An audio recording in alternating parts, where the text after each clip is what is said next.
Assalamualaikum warahmatullahi wabarakatuh. Selamat datang kembali pemirsa di channel yang paling bermanfaat di atas muka bumi ini ya. Para pemirsa, kita mendapatkan satu kabar dari MUI Majelis Ulama Indonesia yang mengatakan ya, ini fatwa dari MUI ya. Akad nikah online tidak sah jika tidak sesuai syarat ijab kabul ya. Nah, bagaimana sih sebenarnya pertanyaan ini kemarin juga sempat dibahas oleh teman-teman di sini ya tentang bukan di fatwa MUI ya, tapi tentang Bahsul Masail. Sebenarnya gimana sih nikah online itu ya? Nah, di sini dipertegas oleh Ijtima Ulama Majelis Ulama Indonesia memutuskan akad nikah yang digelar secara online atau daring hukumnya tidak sah jika tidak memenuhi salah satu syarat sah ijab kabul akad pernikahan ya.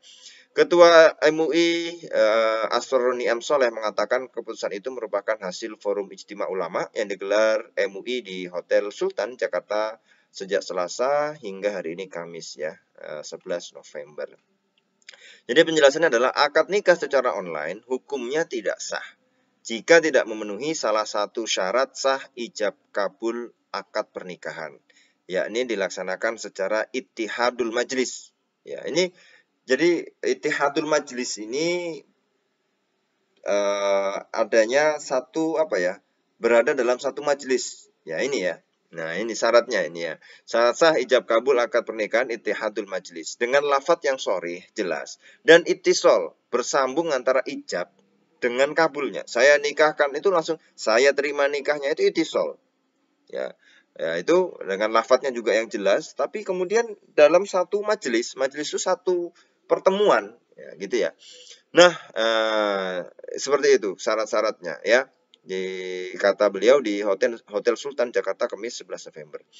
Asrorun melanjutkan, jika calon mempelai pria ya dan wali daripada si cewek ini ya, calon mempelai wanita ini tidak bisa berada dalam satu tempat secara fisik ya, maka ijab kabul dalam pernikahan dapat dilakukan dengan cara taukil atau mewakilkan. Jadi sebenarnya nggak online nggak apa-apa, tapi bisa dengan diwakilkan kepada orang lain. Tapi yang penting nanti ketika diwakilkan, si wakilnya ini berada dalam satu majelis secara fisik, ya bertemu secara fisik langsung dalam satu pertemuan atau majelis itu ya. Nah, ini selanjutnya tapi ya. Apabila para pihak tidak bisa hadir dan atau tidak mau mewakilkan, nah ini menjadi masalah nih. Saya nggak bisa hadir, tapi nggak mau juga mewakilkan. Maka pelaksanaan akad nikah secara online dapat dilakukan dengan syarat adanya ittihadul majlis, lafadz yang sharih dan ittisal. Jadi lafadznya harus jelas, ittisal setelah saya nikahkan itu harus disambung. Tapi ittihadul majlisnya bagaimana, kan online? Ini yang menjadi pembahasan tersendiri ya. Nah, syarat-syarat ittihadul majlis, lafadz yang sharih ya, atau yang jelas dan ittisal ya, ditandai dengan beberapa hal. Di antaranya adanya wali nikah, oke. Calon pengantin pria, oke. Dan 2 orang saksi, oke. Dan kesemuanya itu dipastikan terhubung melalui jejaring virtual, ya, meliputi suara dan gambar. Tidak boleh suara saja, tidak boleh gambar saja, tidak ada suaranya. Harus betul-betul suara, ya, dan gambar. Ya, suara, ya, halo, saya terima nikahnya. Ya, ada gambarnya juga kelihatan, oh itu orangnya. Ya, kemudian harus dalam waktu yang sama.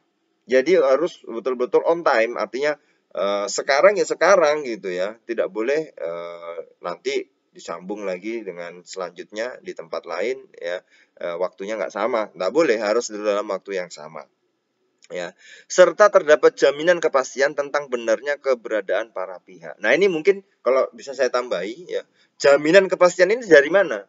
Ya, siapa yang menjamin kepastiannya bahwa si wali itu ada di sini di suatu kota, terus calon pengantin prianya di kota yang lain dan saksinya di kota yang lain, dua-duanya mungkin beda kota. Nah ini bagaimana tentang jaminan kepastiannya itu? Ya, mudah-mudahan bisa dari memfasilitasinya dari KUA. Artinya KUA daerah setempat nyaksikan, telepon. Ya betul ini, ya betul ini memang walinya di sini. Oke sana mana? Oke betul sana mana? Oke betul. Nah itu kepastian, ya betul ya. Jadi harus ketat memang, tidak boleh kemudian artinya ya sudah gitu ya, nggak ada yang memastikan. Jadi pura-pura aja. Oh saya saksinya gitu ya, saya melihat gitu. terus tapi nggak tahu siapa orangnya, ya itu harus ada kepastiannya ya. Nah di sini pentingnya nanti mungkin ada KUA online atau bagaimana supaya real time ya, itu bisa siapa ngecek, oke semua oke, berarti disaksikan oleh KUA. Nah, pernikahan online yang tidak memenuhi syarat sebagaimana dimaksud pada angka nomor 3 hukumnya tidak sah. Nikah sebagaimana pada angka nomor 3 harus dicatatkan pada pejabat pembuat akta nikah atau KUA. Dan di sini memang berarti KUA harus berinovasi ya, dengan harus tidak kaget dengan teknologi, harus bisa berinovasi. Ketika ada yang mau nikah online, siapa sekarang KUA-nya yang online itu? Satu di kota mana harus nyaksikan. Oh ini nih, ini calon pengantin prianya nih. Oh ini walinya nih, ya betul Pak, walinya Pak. Ini mana buktinya semuanya? Itu sudah harus diverifikasi datanya secara lengkap. Nah, terus real time ya. Kemudian lafadznya jelas, ada gambar dan suara ya. Suara dan gambar secara bersamaan real time ya, dan juga ada jaminan kepastian. Jadi syarat-syaratnya sama, ittihadul majelis, lafadz yang sharih yang jelas, dan juga ada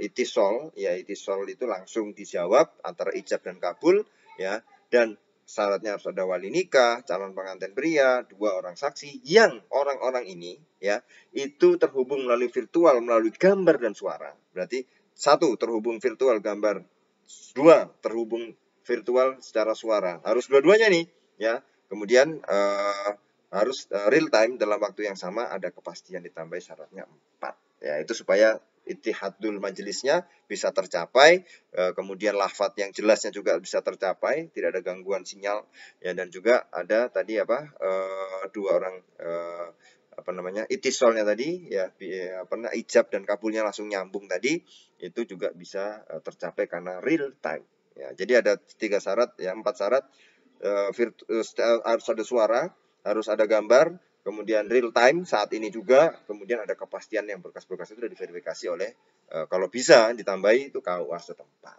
ya, karena betul-betul pasti verifikasi berkasnya itu harus betul. Nah ini merupakan ya satu kemudahan, tapi jangan sampai syarat-syarat dan rukunnya dari akad nikah itu menjadi tercoreng atau tidak terpenuhi. Nah ini sangat bagus sekali, karena ketika teman-teman kemarin membahas di Basul Masail sudah mentok, artinya tidak bisa.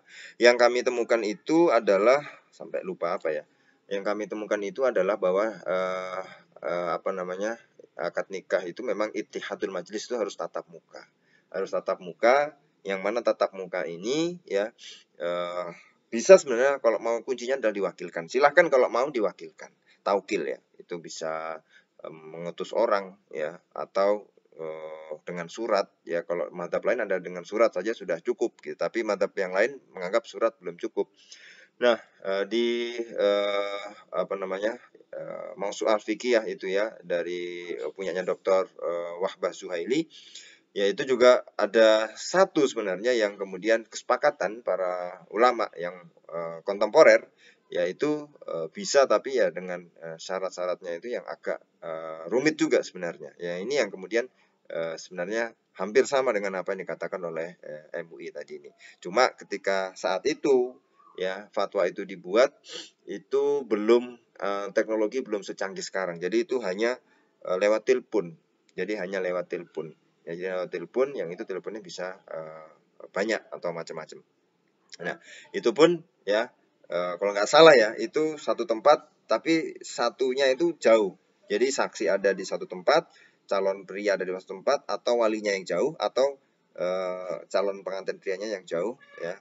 Itu seperti itu. Tapi ini saya rasa fatwa MUI yang terbaru ini adalah sesuai dengan teknologi yang sekarang saat ini ada ya. Jadi itu ya para pemirsa ya. Bagaimanapun juga ini tidak boleh lepas ya daripada hukum-hukum fikih yang mudah-mudahan itu bisa, karena kalau sudah syaratnya nggak terpenuhi, kemudian ya naudzubillah ya, itu kemudian cacat ya, akhirnya kita bukan menikah, itu berzina ya. Makanya harus hati-hati betul, ini urusan yang ini tidak bisa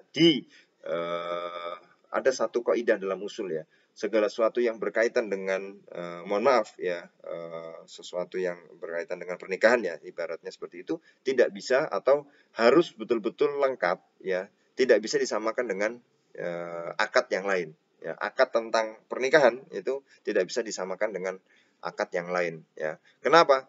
Akad yang lain misalnya jual beli lewat online, tidak masalah ya itu agak ringan masih boleh lah. Tapi kalau akad tentang sesuatu yang hubungannya dengan nikah tadi, itu tidak bisa diganti dengan akad yang lain. Nah, itu ada kaidahnya juga ada yang seperti itu ya. Baik para pemirsa, ini membuka khazanah kita. Tentu ini ijtima ulama, mudah-mudahan bermanfaat ya, dan mudah-mudahan bisa menjadi jawaban dari problema yang ada di masyarakat saat ini. Terima kasih. Wassalamualaikum warahmatullahi wabarakatuh.